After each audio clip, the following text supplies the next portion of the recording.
Ouais, poisson. Il y est. Salut à tous, alors aujourd'hui la pêche ça donne pas grand chose, donc je vais essayer un nouveau montage et je me suis dit que j'allais en profiter pour vous le présenter. Donc c'est un montage qui est très connu, que j'utilise pas énormément parce que c'est vrai que c'est un peu long à faire, c'est un peu pénible, enfin, je suis un gros feignant aussi, faut le dire. C'est le montage drop shot. Donc pour pas m'embêter, ce que je fais moi c'est que j'achète des hameçons, comme vous voyez là, hop, qui sont en fait avec un embryon baril en fait. Donc comme ça ce qu'on va faire c'est qu'on va sur la partie haute faire un nœud cuillère classique ou palomar, donc avec le bas de ligne, et ensuite je vais rajouter donc sur le deuxième œillet une longueur de 20-30 cm de fluorocarbone sur lequel je pincerai un petit plomb drop shot. Donc je vous montre ça, c'est extrêmement simple. Alors il existe des hameçons un peu plus simples avec des nœuds, vous faites un nœud palomar, etc. etc. Bon, moi je m'embête pas, vous voyez, hop, sur le premier œillet, donc j'ai mon bas de ligne relié à la canne, le moulinet qui arrive, je fais un nœud cuillère, hop, sans me piquer, je fais un nœud cuillère classique, voilà, je m'embête pas trop, je suis pas un fan des nœuds de toute façon, hop, voilà, le nœud cuillère, vous savez tous le faire, ou sinon il y a de très bons tutos qui existent déjà sur internet, voilà. Il coulisse bien. Coupe l'excédent de fil. On le met bien entendu de côté. On ne le balance pas. Ensuite, vous voyez, il y a déjà l'hameçon qui est tenu. Ensuite, je prends du fluorocarbone au plus bas. Je vais mettre un diamètre un peu plus fin. Donc j'ai du 20 centièmes en bas de ligne. Je vais mettre du 18 centièmes. Voilà, donc je mets à peu près... voilà, 20-30 cm. Le mec a un ciseau et il coupe avec les dents. Utilisez bien un ciseau, sinon vous aurez plus de dents à force.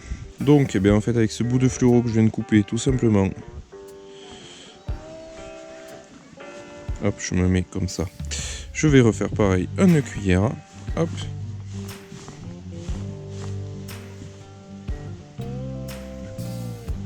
Classique. Alors je sais pas si vous verrez grand chose avec mes gros doigts, mais bon c'est pas grave, le but c'est de comprendre qu'on fait un nœud cuillère, hop, voilà, bien serré, on coupe l'excédent. Donc vous voyez déjà là, j'ai mon hameçon qui est sur la ligne, et l'avantage aussi c'est que voilà, il est parfaitement mobile. Donc dans l'animation du leurre ou dans le combat avec le poisson, c'est pas mal puisque ça évite les décrochés et ça permet une animation plus souple. Ensuite, vous munissez donc de votre plomb drop shot. Là, il existe des millions de différentes marques. L'avantage de ça, c'est que, je sais pas si ça se voit, hop, vous allez le passer ici, en fait, et vous tirez et ça va se serrer, hop, là-dedans. Voilà. L'avantage du montage drop shot, c'est qu'en fait, vous voyez, hop, vous allez avoir le plomb qui va tomber au fond et votre leurre en fait va être décollé du fond, donc il va être beaucoup plus planant, beaucoup plus naturel, donc ça c'est pas mal. Et l'avantage aussi c'est que si vous vous accrochez au fond, mais vous perdez que le plomb en fait, puisque en fait il est juste pincé, il n'y a pas de nœud, il n'y a rien, donc si vous accrochez au fond, normalement en tirant un peu, et en plus si vous mettez un diamètre inférieur entre l'hameçon et le plomb, c'est à ce niveau là que ça se cassera et vous perdrez ni l'hameçon ni le leurre. Donc voilà, donc ce petit montage drop shot, après on peut utiliser différentes tailles d'hameçons, on peut même utiliser des gros hameçons texans et on va pouvoir y mettre n'importe quel leurre, donc des shad, des finesses. Et moi aujourd'hui ça sera un petit worm qui sera positionné là, puisque je vais orienter ma pêche vers tout ce qui va être perche, black bass et même gros poisson blanc, pourquoi pas. Donc voilà, je monte tout de suite le petit verre. Alors vous pouvez utiliser bien entendu un verre naturel, mais bon, comme notre technique à nous c'est la pêche au leurre, moi j'utilise des leurres. Et il y a une nouveauté qui va cartonner cette année sur les black bass, c'est le Blue Tease de chez Westin. Donc vous voyez, voilà, il vous explique en gros le montage en waki. Moi je l'utiliserai aussi en waki cette année et en drop shot. Donc soit on peut le piquer juste au niveau de la tête, ça fait vraiment le leurre qui se prend sur toute la longueur. Hop. Vous voyez ce leurre. Soit vous le piquez au niveau de la tête, comme ça, soit vous le piquez un petit peu plus au milieu, il va valdinguer un petit peu n'importe comment. Moi je vais suivre les conseils de Westin et je vais le piquer, hop, en tête. Voilà, donc en gros, le petit montage drop shot qui va vous permettre de décider donc des perches, des black bass, des cendres aussi, et le brochet bien sûr, si vous lui mettez un shad, il n'hésitera pas à taper dedans. Pour les plans drop shot, ce que je n'ai pas dit tout à l'heure, c'est qu'il en existe donc de différentes formes, comme vous voyez ici, plus en forme de bâtonnet, donc il va descendre beaucoup plus rapidement au fond de l'eau. Il en existe un peu en forme de poire, il en existe des ronds bien sûr, donc ça va dépendre vraiment. Celui-là, ça permet d'accéder plus rapidement au fond, il y a moins de résistance à l'eau.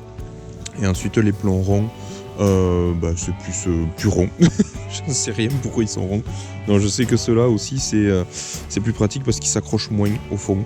Voilà, ils passent mieux entre les pierres et on les ressort mieux plutôt qu'un plomb rond plus volumineux, il va plus facilement se coincer au fond.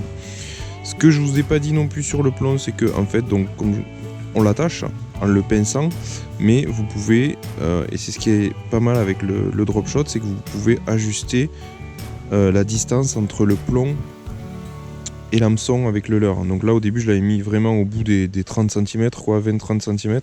Et si je veux que vraiment mon leurre évolue beaucoup plus près du fond, hop, je vais le pincer beaucoup plus haut mon plomb drop shot. Hop, comme vous voyez ici. Donc là on va voir que mon leurre va vraiment évoluer sur le fond, vraiment juste au-dessus du fond. Donc ça c'est pas mal, ça permet de régler un petit peu en fonction de là où se trouvent les poissons. En ce qui concerne l'animation, c'est une pêche à gratter classique, c'est-à-dire que, hop, là il y a une branche, donc je vais pas me mettre là. Vous laissez couler au fond, bien entendu. Donc tac, votre bannière, elle se ramollit là, donc ça veut dire que vous êtes bien au fond. Vous reprenez contact avec le leurre et vous sentez en fait, vous faites sautiller le plomb. Voilà, vous faites sautiller le plomb sur le fond et ça va faire dandiner du coup votre leurre. Après, voilà, vous pouvez avoir une animation vraiment statique, ligne tendue. Vous mettez juste, hop, des petits coups, comme ça. Ou alors, vous pouvez mettre des grandes tirées. Le plomb va décoller le sol, il va retomber. Et ensuite, vous reprenez contact et vous animez. C'est vraiment une pêche dite d'hiver en quelque sorte, ou quand on sait que les poissons sont là. Ça permet d'insister sur un spot.